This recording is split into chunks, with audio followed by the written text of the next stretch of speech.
The Alianna DeFreeze case. Police discover body at suspect's secret location in the city of Cleveland, Ohio, on January 26, 2017. A heartbreaking incident occurred that shook the entire community. Alianna DeFreeze, a kind-hearted 14-year-old girl, became the victim of an exceptionally brutal criminal. Her story is not just an isolated case, but part of a larger picture of systemic gaps, societal neglect, and unimaginable trauma for the victim's family. Alianna was a lovely child, always smiling and helping those around her. She was born and raised in Detroit, Michigan, with her parents Dunshaw Cooper and Damon DeFreeze. When Alianna was still a young child, the family moved to Cleveland, hoping to find a better future. Although Alianna's parents later divorced, they always strived to provide her with the best care and love. Alianna was a diligent student, but she faced some difficulties in keeping up with her peers academically. Her family and school made every effort to support Alianna, providing her with the necessary care services. For Alianna, school was always a safe haven, a place where she could play and learn. Therefore, when Alianna did not return home from school on January 26, 2017, her family was deeply concerned.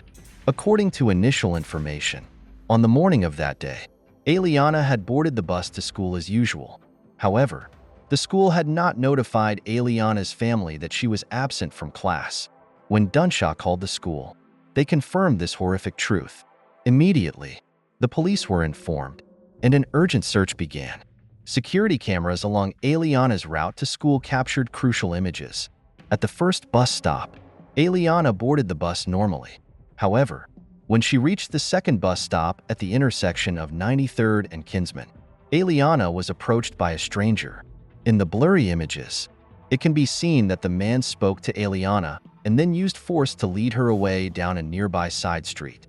The subsequent search led the police to an abandoned house at 9412 Fuller Avenue. When the police entered, they discovered a horrific scene. Alianna had been brutally murdered in this house. The child had suffered severe injuries to her face, head, and neck, caused by tools like a drill, screwdriver, and box cutter. The evidence at the scene also indicated that Alianna had endured torture and abuse for several hours before her death. The suspect in this case was Christopher Whitaker, a criminal with a prior history of offenses such as robbery, assault, and sexual assault. After comparing the DNA evidence found at the scene to Whitaker's records, the police quickly identified him as the perpetrator. Whitaker later confessed to the crime, citing a vague reason that he had lost his mind due to excessive drug use. Despite being bound by overwhelming evidence, Christopher Whitaker continually changed his story during the trial. Initially, he adamantly denied any involvement in Alianna's death, claiming that he was working at another construction site at the time of the incident. However, when the police found no evidence to corroborate this alibi, Whitaker had to change his strategy. During one interrogation, Whitaker suddenly admitted to the criminal act, but blamed it on drug use, claiming he had lost his mind due to the effects of cocaine. Whitaker reasoned, "People will see me as a monster, but I'm not a monster. I'm just an addict. I lost control and acted in a way that wasn't me." However, the investigators quickly dismissed this argument. They believed that the brutal injuries on Alianna's body demonstrated a level of cruelty and callousness that could not be attributed to a mere loss of control due to drug use. The crime scene evidence also suggested that Whitaker had carefully planned and prepared to carry out his heinous act. Furthermore, the surrounding witnesses confirmed that after committing the crime, Whitaker remained entirely normal, even going to the pastor's church to offer assistance. This was completely at odds with his claim of losing his mind due to drug use. Forensic experts concluded that Whitaker was fully aware of his actions and was simply trying to rationalize his monstrous crime. Ultimately, faced with overwhelming evidence, Whitaker was forced to admit to the entirety of his actions. However, he still attempted to avoid the most serious charge by stating, "I don't want to turn this into a circus. I just want to be sentenced and have it done."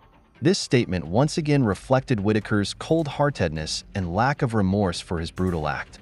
In addition to Christopher Whitaker's contradictory and insincere statements, The surrounding witnesses also played a crucial role in the investigation and trial process. One of the key witnesses was an employee of the True Gospel Baptist Church, located on 93rd Street. They provided surveillance camera footage that captured the moment Whitaker approached and led Alianna away down a side street. Although the images were blurry, they were sufficient to identify Whitaker as the one who abducted Alianna from the bus stop. Furthermore, another witness claimed to have seen Whitaker and Alianna walking together on 93rd Street.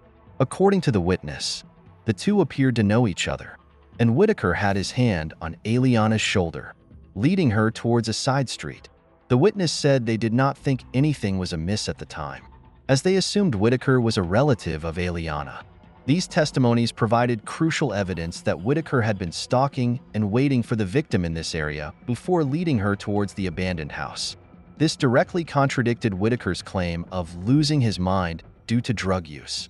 Additionally, other witnesses described Whitaker's normal and even calmer than usual behavior after committing the crime. They recounted that Whitaker had gone to the church to assist the pastor, as if nothing had happened. This further confirmed that Whitaker was fully aware of his actions and did not suffer from any drug-induced loss of control.